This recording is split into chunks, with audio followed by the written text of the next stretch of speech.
Sekarang saya ke Dokter Yusuf. Dokter Yusuf, sempat ada anggapan ya bahwa sebenarnya masyarakat kita udah cukup pintar kok, sudah tahu cara membatasi diri, cara proteksi diri, karena kita sudah 3 tahun lebih hidup bersebelahan dengan pandemi COVID-19. Nggak usah diatur lagi meskipun itu ASN atau juga pejabat. Bagaimana dokter? Ya, kalau saya lihat sih pengalaman kita selama sekolah ya, sekolah di masa pandemi, kita berperilaku cukup baik.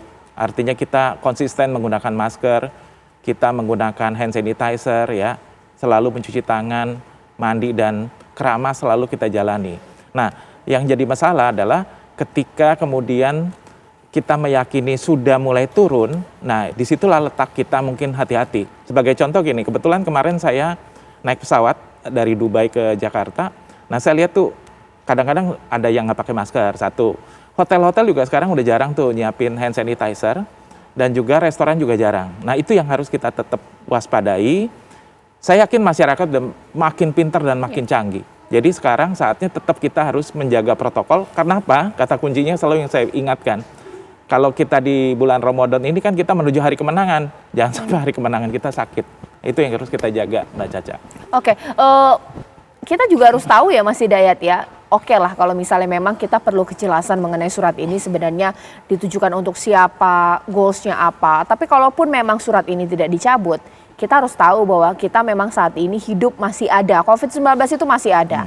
Bagaimana Mas Hidayat? Iya, COVID-19 itu masih ada dan kita akan akhirnya hidup berdamai dengan COVID. Nah, hidup berdamainya adalah selalu kita jaga kesehatan. Jadi public health-nya diperbagus. Dan saya kira masyarakat sudah sangat cerdas untuk itu. Makanya konser itu teriak-teriak loh, Pak. Mulut ketemu mulut itu kadang-kadang saling tidak istilahnya tidak diperhatikan lagi. Tapi setelah dari konser itu kita tidak melihat adanya peningkatan yang drastis. Artinya sebenarnya ini memang sudah menuju betul-betul ke endemi. Tidak perlu yang dikhawatirkan. Nah, persoalannya adalah ketika ada surat ini muncul, dan surat ini kemudian larangan, tentunya larangan kan nanti dibuat nanti disiplin pegawai. Kalau tujuannya kehati-hatian, kemudian ASN itu melanggar, kena disiplin pegawai, kan jadi sumir. Harusnya kan kalau alasannya misalkan yang disampaikan, oh ini bukan kehati-hatian, tapi alasannya penghematan anggaran. Kalau Anda melanggar, kami akan kenakan disiplin pegawai, it's fair. Tapi kalau seandainya ini larangan, kemudian nanti ada ASN yang melanggar dan dikenakan hukuman disiplin, maka dalam perspektif organisasi birokrasi ini jadi tidak fair. Kenapa tidak fair? Karena alasannya kan kehati-hatian yang sebetulnya ASN semuanya sudah booster kedua.